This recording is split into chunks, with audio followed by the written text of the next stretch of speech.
दहशतगर्दी के हवाले से खास तौर पे लाहौर में रहने वाले लोगों के लिए लाहौर जो है वो एक बड़ी तबाही से बचा है। बहुत जरूरी है कि जो भी आपकी सिक्योरिटी फोर्सेज जो हैं वो आपकी सिक्योरिटी के लिए अगर कोई इकदाम करती हैं तो उनको भरपूर सपोर्ट किया जाए। सियासत की खबरों में एक बड़ी खबर यह है कि जुल्फिकार अली भुट्टो की वापसी हो रही है। अमेरिका से आने वाली जनाब पाकिस्तानियों के हवाले से क्या पाबंदियां लगने जा रही हैं, पाकिस्तानियों को अब क्या करना पड़ेगा अगर वो अमेरिका जाना चाहते हैं।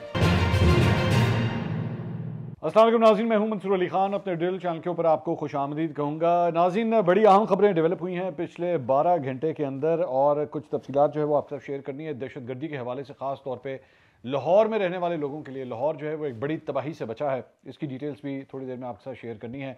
और दहशतगर्दी की जो लहर है इस सिलसिले में कुछ और भी पाकिस्तान के मुख्तलिफ इलाकों से जो है वो खबरें आ रही हैं। इसकी तफसीलात भी आपके साथ शेयर करेंगे। और इसके साथ साथ अमेरिका से आने वाली जनाब पाकिस्तानियों के हवाले से क्या पाबंदियां लगने जा रही हैं, ये लिस्ट भी आपके साथ शेयर करेंगे। और क्या पाकिस्तानियों को अब क्या करना पड़ेगा अगर वो अमेरिका जाना चाहते हैं, उसका वे आउट क्या है, ये तफसीलात भी जो है मैं थोड़ी देर में आपके साथ शेयर करता हूं। क्योंकि बहुत से लोग इस बात के ऊपर परेशान हैं कि जनाब पाकिस्तान का नाम या पाकिस्तानियों के ऊपर जो है ये पाबंदी लग रही है तो फिर आइंदा अमेरिका किस तरह जाया जाएगा। अल खंदक की जो एक मुहिम है, अल खंदक, ये मामला क्या है और ये अल खंदक मुहिम किस चीज़ को कह रहे हैं और ये पाकिस्तान के लिए किस हद तक ख़तरनाक है, इसकी डिटेल्स भी आपके साथ शेयर करेंगे। तो एंड तक आपने इस वीडियो को देखना है, चैनल को सब्सक्राइब करना मत भूलिए, बेल आइकन प्रेस कीजिए। अगर आपको वीडियो पसंद आए उसे लाइक और शेयर ज़रूर कीजिएगा। अच्छा जी, सबसे पहली तो खबर जो है वो लाहौर से है। जेन में रखिएगा कि इस वक्त पाकिस्तान को जो है वो मल्टी फेस्ड किस्म के जो थ्रेट्स हैं उसका सामना है, चाहे वो बलूचिस्तान के हवाले से हो, चाहे वो खैबर पख्तूनख्वा के हवाले से हो या साबका जो फाटा के इलाके हैं उस हवाले से हो।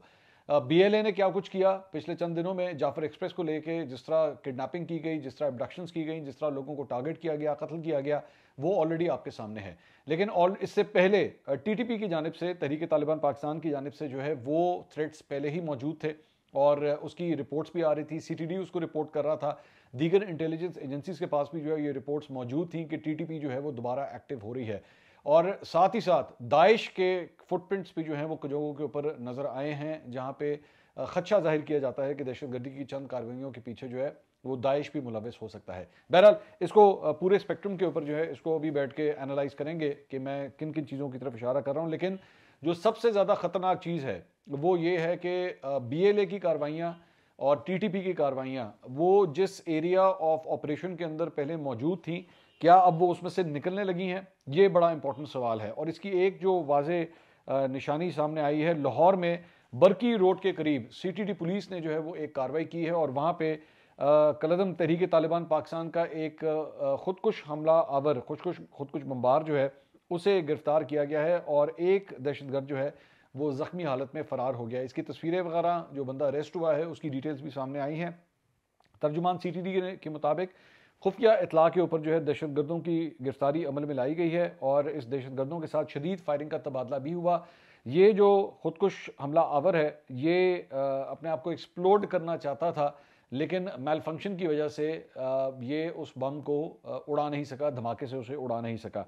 इस शख्स का ये जो खुदकुश बमबार है, इसके बारे में इसका नाम जो है वो हाफिज शम्स बताया जाता है और बलूचिस्तान का ये रिहायशी है और इसका ताल्लुक जो है वो TTP के साथ बताया जा रहा है। और इस खुदकुश बमबार के कब्जे से खुदकुश जैकेट, सेफ्टी, फ्यूज़ वायर और बारूदी मवाद भी जो है वो बरामद हुआ है। तर्जुमान का कहना है कि दहशतगर्दों की इतला मिलते ही आला पुलिस अफसरान मौके पर पहुंचे, जबकि CTD टीमों ने बरकी के नवाही इलाकों को घेरे में लेकर सर्च ऑपरेशन भी शुरू किया है। और तर्जुमान CTD के मुताबिक ये दहशतगर्द जो है लाहौर में किसी बड़े हमले की मनसूबाबंदी कर चुका था, मगर बर वक्त कार्रवाई से जो है इसे नाकाम बना दिया गया। फिलहाल जो है वो इसकी मजीद तहकीक भी हो रही है। अच्छा, आप इसकी एक चीज़ इंपॉर्टेंट नोट कीजिए कि इस शख्स का ताल्लुक जो है वो बलूचिस्तान से बताया जाता है। इसका मतलब है कि बलूचिस्तान के अंदर वहाँ के जो अवाम हैं या जो मुतवसत तबका है वो उनको टारगेट किया जाता है इन एक्सट्रीमिस्ट ऑर्गेनाइजेशंस की जानिब से, चाहे वो BLA हो, चाहे वो बलूचिस्तान के हवाले से ताल्लुक़ रखने वाली और कलज़म तंजीमें हों या फिर दहशतगर्दों की दीगर जो तंजीमें हैं चाहे वो हों, वो यहाँ से लोगों को रिक्रूट करके अपने मकासद को पूरा करने के लिए जो है इनको इस काम के ऊपर मजबूर करते हैं। वहीं पे एक और रिपोर्ट ये भी आई है TTP की जानिब से जो है अल खंदक, जो मैं जिसका जिक्र कर रहा था, टीटीपी की जानिब से आज एक प्रेस रिलीज जारी की गई है और उनका ये कहना है कि जनाब हम एक नई तहरीक का आगाज़ कर रहे हैं, द स्प्रिंग ऑफेंसिव जिसे आप कह सकते हैं। उसका नाम इन्होंने अल खंदक रखा है और इसमें उन्होंने कहा है कि जी हम पाकिस्तान की सिक्योरिटी फोर्सेस को इसमें टारगेट करेंगे, हम गुरीला रेड्स भी करेंगे, इसमें खुदकुश हमले भी होंगे और इसमें स्नाइपर अटैक्स भी जो है वो हो सकते हैं। आई एम सॉरी टू से I am bringing you the bad news, एक अफसोसनाक खबर मैं आपके साथ ये शेयर कर रहा हूँ, लेकिन टीटीपी की जानिब से इसका ऐलान किया गया है। अब ऐसे मौके के ऊपर जो है वो बहुत ज़रूरी है कि जो भी आपकी सिक्योरिटी फोर्सेस जो हैं वो आपकी सिक्योरिटी के लिए अगर कोई इकदाम करती हैं तो उनको भरपूर सपोर्ट किया जाए। और ऐसे मौके के ऊपर जब आपका मुल्क जो है वो इस हद तक टेंस सूरत हाल से गुजर रहा है, सेंसिटिव सूरत हाल से गुजर रहा है, तो आपकी हर किस्म की सपोर्ट जो है इन सिक्योरिटी फोर्सेस को दरकार होगी। और रादर देन कि उनकी लेग पुलिंग की जाए, उनके हवाले से फेक न्यूज़ फैलाई जाए, ये मौका नहीं है कि इनके अगेंस्ट जो है वो इस किस्म की बातें की जाएँ। साथ ही साथ एक और ख़बर जो है वो खैबर पख्तूनख्वा के ज़िला लकी मरवत से आई है, जहाँ पे लंडीवार रोड के ऊपर पुलिस गाड़ी के ऊपर जो है वो आईडी धमाके के नतीजे में ड्राइवर समेत 2 पुलिस एहलकार जो है वो जख्मी हुए हैं। आईडी धमाका लकी मरवत के लंडीवार रोड के ऊपर पुलिस की गाड़ी के ऊपर हुआ और पुलिस की बरवक्त जवाबी कार्रवाई से एक हमलावर बताया जाता है कि वो मारा गया, जबकि दूसरा हमलावर जो है उसका ताक़ुब अभी जब ये खबर हमारे पास आई है तो वो ताक़ुब जो है वो जारी है। और दूसरी जानिब पे उधर नामालूम मोटरसाइकिल सवारों ने खोजड़ी पुलिस चौकी पर 2 हैंड ग्रेनेड से हमला किया, ताम खुशकिस्मती से कोई जानी नुकसान नहीं हुआ है। दूसरा बन्नू के 2 थानों बक्का खेल और गौरीवाला और एक चौकी के ऊपर जो है दहशतगर्दों ने हमला किया, वहाँ पे लेकिन कोई जानी नुकसान जो है वो रिपोर्ट नहीं हुआ है। जब जवाबी कार्रवाई की गई, जवाबी फायरिंग की गई तो उसके नतीजे में दहशतगर्द जो है वो वहाँ से फरार हो गए। इसके अलावा पेशावर में बताया जाता है कि जनाब यूनिवर्सिटी रोड के ऊपर वाक़ कपड़ों की दुकान के ऊपर जो है एक दस्ती बम से हमला किया गया। पुलिस के मुताबिक नामालूम मोटरसाइकिल सवारों ने दुकान पर दस्ती बम वो फेंक के फरार हो गए, लेकिन इसमें भी खुदा का शुक्र है कि किसी किस्म का कोई जानी नुकसान नहीं हुआ है। कुछ दीगर खबरें, मैं आई नो कि आप इस वक्त जो है वो ख़ास तौर पे अमेरिका की जानिब से जो पाबंदियाँ लगी हैं पाकिस्तान के ऊपर, पाकिस्तानियों के ऊपर, उसकी डिटेल जानना चाह रहे हो। मैं थोड़ी देर में आपके साथ देता हूँ कुछ दीगर खबरें, ज़रा लोकल न्यूज़ जो है वो पहले ज़रा मैं शेयर कर लूँ। FIA साइबर क्राइम विंग ने जनाब जाफर एक्सप्रेस हमले के हवाले से कौमी इदारों के खिलाफ हर्जा सराई के ऊपर पीका एक्ट के तहत मरूफ सहाफ़ी और यूट्यूबर्स के खिलाफ जो है वो 3 मुख्तलिफ मुकदमा दर्ज किए हैं। जिन अफराद के खिलाफ ये मुकदमा दर्ज हुए हैं उसमें सहाफ़ी और यूट्यूबर अहमद नूरानी शामिल हैं। अहमद नूरानी जो है एक ज़माने में जंग ग्रुप के साथ एसोसिएट हुआ करते थे और इसके साथ साथ उकाड़ा से ताल्लुक़ रखने वाले शफीक अहमद एडवोकेट और मालाकंड से ताल्लुक़ रखने वाली खातून आइना दुरखानी, इनके खिलाफ जो है ये मुकदमात दर्ज किए गए हैं। तीनों ही अफराद जो हैं ये गालिबन पाकिस्तान के अंदर इस वक्त मौजूद नहीं हैं, लेकिन इनके खिलाफ जो है वो इनके ऊपर इल्ज़ामात ये लगाए गए हैं कि अपने सोशल मीडिया अकाउंट्स के ज़रिए अवाम में बेयकीनी और बेचैनी फैलाने का इल्ज़ाम जो है वो इनके ऊपर लगाया गया है।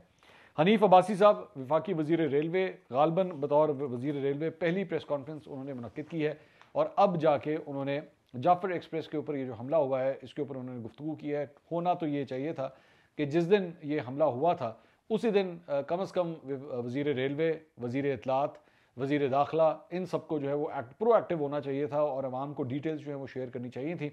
बहरहाल हनीफ अब्बासी साहब ने अब ये प्रेस कॉन्फ्रेंस की है और उसमें उन्होंने बताया जी हुकूमती सतह पर 200% फैसला हो गया कि ख्वारिज के साथ तमाम दहशतगर्दों के खिलाफ जो है वो कार्रवाई होगी और अगर वो भारत अफगानिस्तान जाएंगे तो उनका वहाँ भी पीछा किया जाएगा। उन्होंने कहा कि ट्रेन में कुल 427 मुसाफिर सवार थे। अब ये ऑफिशियल फिगर्स हैं, जेन में रखिएगा। उन्होंने कहा कि उनमें 8 खुदकुश बमबार भी शामिल थे उन्हीं के अंदर, जबकि 60 दहशतगर्द जो है वो ट्रेन के अंदर और बाहर खड़े हुए थे।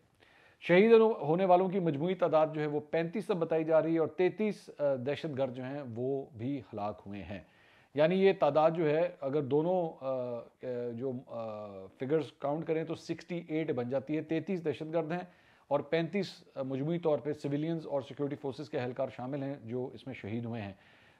दहशतगर्दों के हाथों 52 जख्मी हुए हैं, जबकि फोर्सेस ने मजमूई तौर पे 327 अफराद को बाहिफाजत जो है वो बाजियाब करवाया है।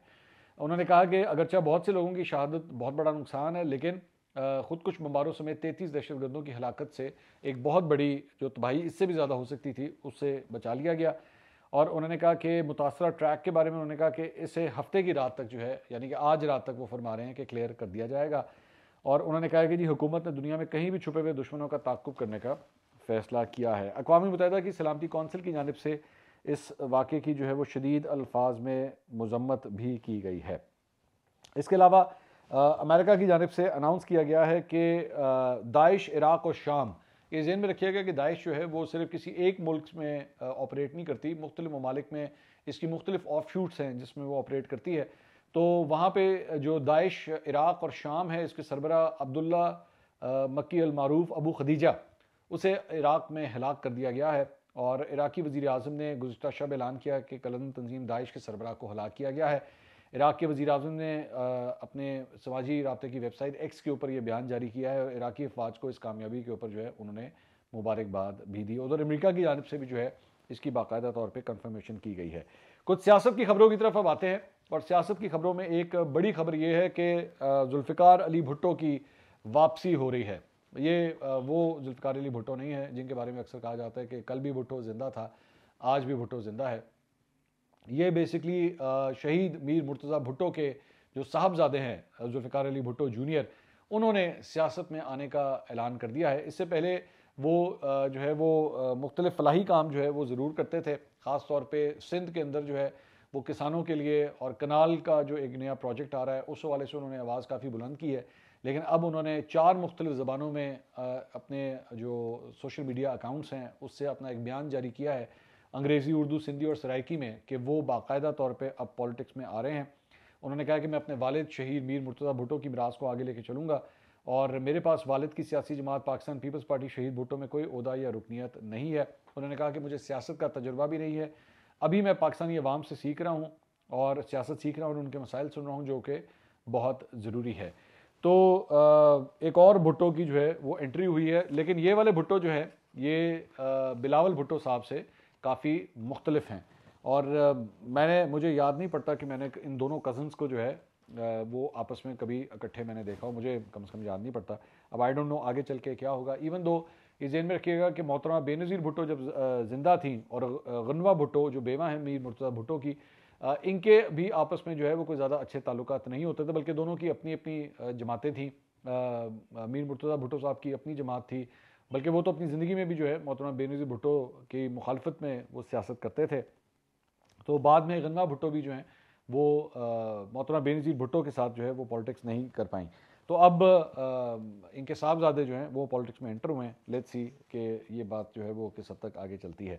अच्छा जी, अब आ जाए वो अमेरिका के हवाले से जो खबर आई है कि जनाब पाकिस्तानियों के ऊपर पाबंदी लग गई है, वो बेसिकली अभी सिर्फ न्यूयॉर्क टाइम्स ने इसको रिपोर्ट किया है और आई एम प्रीटी श्योर कि खबर जो है वो ठीक ही होगी। ऑफिशियली अब तक इसकी कोई अनाउंसमेंट तो नहीं आई है, लेकिन ये बताया कि जी जो तजवीज़ सामने आई है 43 मुख्तलिफ ममालिक हैं। पहले ये लिस्ट बहुत कम शो हो रही थी कि बहुत कम तादाद है, लेकिन अब ये बताया गया कि 43 मुख्तलिफ ममालिक हैं जिनके ऊपर बेसिकली सफरी पाबंदियाँ जो हैं वो लगने जा रही हैं और डोनाल्ड ट्रंप की इंतजामिया ये सब कुछ करने लगी है। लेकिन इन 43 को 3 मुख्तलिफ कैटेगरीज के अंदर डिवाइड किया गया है। पहली कैटेगरी जो है वो रेड लिस्ट की है। रेड लिस्ट का मतलब है कि कंप्लीट बंद, इनके ऊपर जो है वो किसी सूरत का कोई वीज़ा जो है वो इनको जारी नहीं किया जाएगा और उनके वीज़ाज़ के ऊपर जो है वो उनको ट्रेवल करने की इजाज़त नहीं होगी। इस रेड लिस्ट में जो ममालिक शामिल हैं उसमें Afghanistan, Cuba, Iran, Libya, Yemen, Sudan, शाम, वेनेजुएला और शुमाली कोरिया, 11 ममालिक जो हैं वो इसमें शामिल हैं और इन शहरियों के वीज़े जो है वो मुअत्तल किए जाएंगे। दूसरी कैटेगरी जो है वो ऑरेंज लिस्ट की है। ये वो ऑरेंज लिस्ट है जिसमें पाकिस्तान का नाम भी शामिल है। इसमें पाकिस्तान, रूस, म्यांमार, तुर्कमेनिस्तान समेत 10 ममालिक जो हैं वो शामिल हैं। इस लिस्ट के अंदर जो है ये जो ऑरेंज लिस्ट है इसमें इन ममालिक के शहरियों के इमिग्रेंट और सयाती वीज़े जो है वो महदूद किए जाएंगे, जबकि कारोबारी मुसाफिरों को कुछ शराइत के साथ अमेरिका में दाखिले की इजाज़त होगी। तो यानी कि बेसिकली B1 B2 की जो कैटेगरीज़ हैं उसमें अगर आपके पास विज़िट वीज़ा है तो उसके ऊपर जो है वो पाबंदी लगाई जाएगी। लेकिन अगर आपके पास बिजनेस वीज़ा है या गालबन अगर आप मीडिया कवरेज के लिए आप अमेरिका जा रहे हैं, जिस तरह अगर वहाँ पे इलेक्शंस होते हैं या आप यूनाइटेड नेशंस की कवरेज के लिए अगर आप जाना चाहते हैं तो फिर शायद आपको वीज़ा मिल जाएगा। लेकिन फॉर प्लेजर ट्रिप जो है या टूरिस्ट वीज़ा जो है वो आपको नहीं दिया जाएगा ऑरेंज लिस्ट के अंदर। और इसके बाद एक तीसरी कैटेगरी बनाई गई है येलो लिस्ट की। इसमें अंगोला, कंबोडिया, कैमरून, शाड, गैम्बिया और जिम्बाब्वे समेत 22 मुख्तलिफ ममालिक हैं और इनके ऊपर जो है वो ये कहा गया कि इन ममालिक के शहरियों के पास वीज़ा दरख्वास्त के हवाले से किसी किस्म के तहफ़्फ़ुज़ात को दूर करने के लिए 60 रोज़ होंगे, 60 डेज़ जो है वो दिए जाएंगे। अच्छा, ये बताया गया है कि इससे पहले भी जो है वो जब डोनाल्ड ट्रंप की पहले हुकूमत आई थी तो उस वक्त भी मुख्तलिफ़ किस्म की पाबंदियाँ जो हैं वो लगाई गई थी या स्ट्रिक्ट कर दिया गया था प्रोसेस को, लेकिन अल्टीमेटली जब हुकूमत उनकी ख़त्म हुई थी, बल्कि उससे पहले ही जो है इसको काफ़ी तक रिलैक्स किया जा चुका था। अब इस मरतबा अगर ये लिस्ट आती है, जो कि अभी नहीं आई है, मैं ज़हन में रखिएगा, अभी सिर्फ ये खबर आ रही है कि लिस्टें जो हैं वो ये हैं, नाम ये हैं, तो तब क्या होगा? क्या ये भी एंड तक इसी तरह ही रहेगा या इसके ऊपर जो है कुछ कमी आएगी? Will have to wait and see that. इसके अलावा जनाब एक और ख़बर जो है वो आज आई है IMF और पाकिस्तान के हवाले से। इससे पहले ARY ने एक दिन पहले ये रिपोर्ट किया था कि जनाब पाकिस्तान के लिए जो है वो तमाम तर मामला तय हो गए हैं और पाकिस्तान को $1 अरब जो अगली किस्त है वो भी मंजूर हो गई और $1 अरब की जो क्लाइमेट चेंज के हवाले से भी जो है उन्हें दिए जाएंगे। लेकिन आज जो है वो मुख्तलिफ ख़बरें सामने आई हैं और उसके अंदर शहबाज राना साहब ने भी इस खबर को ब्रेक किया है। उन्होंने कहा कि जी पाकिस्तान और IMF के दरमियान जो है वो स्टाफ लेवल एग्रीमेंट अभी तक नहीं हुआ है। $7 अरब का ये जो प्रोग्राम है इसमें अभी तक ये कंप्लीट नहीं हुआ है।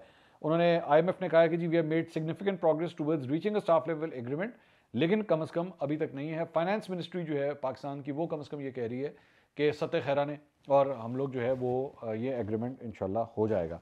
लेट्स सी ये एग्रीमेंट जो है वो होता है या नहीं होता। अब आ जाए ज़रा कुछ और सियासी खबरों की जानिब, और अंसार अब्बासी साहब ने जो है वो आज एक खबर दी है पाकिस्तान तहरीक इंसाफ के हवाले से। उन्होंने ये कहा है कि जी पाकिस्तान तहरीक इंसाफ की सियासी कमेटी ने फ़ौजी क़यादत और मुल्की मफादात के ख़िलाफ़ पार्टी के ऑफिशियल सोशल मीडिया अकाउंट्स के जो गैर जिम्मेदाराना पोस्ट हैं या ट्वीट्स हैं, उसका मामला जो है वो इमरान खान साहब के रूबरू लाने का फ़ैसला किया है।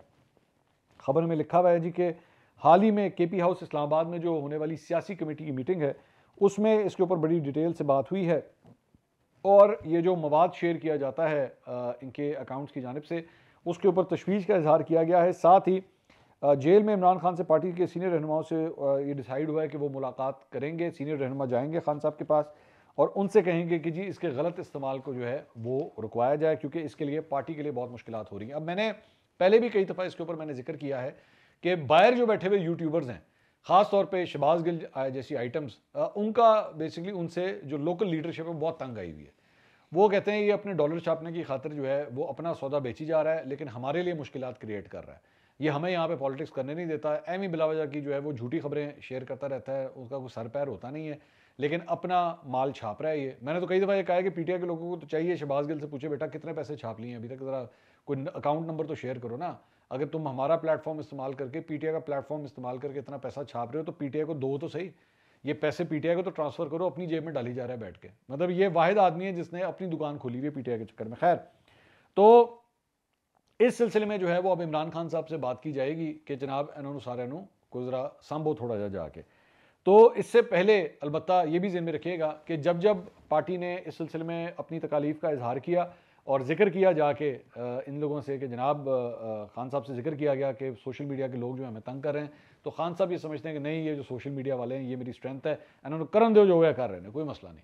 तो ये एक प्रॉब्लमेटिक सिचुएशन है और जो पार्टी की जो मौजूदा लीडरशिप है वो ये भी समझती है कि जनाब ये जो ऑफिशियल जो इनके सोशल मीडिया हैंडल्स हैं लाइक PTI के ट्विटर के ऊपर या फेसबुक के ऊपर, ये लोग शहबाज गिल या इस तरह के लोग जो बाहर बैठे हुए हैं उनके विजुअल्स को, उनकी वीडियोस को, उनकी ट्वीट्स को जो है काफ़ी कवरेज देते हैं, उनको रीट्वीट भी करते हैं, उनको दिखाया भी जाता है। लेकिन हमारी जो लोकल लीडरशिप है जिसमें उमर यूब साहब हो गए, शेख वकास अकरम हो गए, बैरिस्टर गौहर हो गए, उनकी कही हुई बातें, उनकी कही हुई प्रेस टॉक जो है उसको वो कवरेज नहीं दी जाती। तो पूरा का पूरा सोशल मीडिया जो है उसका इंक्लाइन वो बाहर बैठे हुए लीडर्स की तरफ हो चुका है, हम लोगों को जो है वो नहीं पूछा जाता। तो अगर आपको याद हो तो मैंने एक दफ़ा आपसे कहा भी था कि इस वक्त इमरान खान साहब की नज़र में या पार्टी का कम से कम जो मौजूदा स्ट्रक्चर है उसमें टोटल इंक्लिनेशन जो है वो सोशल मीडिया टीम की तरफ है। यहाँ के जो लोकल बाबे हैं, I am sorry to use the word, लेकिन उनकी कोई वो इंपॉर्टेंस नहीं है इमरान खान साहब की नज़र में। अब वो क्यों नहीं है ये इमरान खान साहब जाने और उनका काम जाने। तो ये जनाब अब तक की अपडेट्स थी। इंशाल्लाह अगली वीडियो में आपसे दोबारा मुलाकात होगी। अल्लाह हाफ़िज़।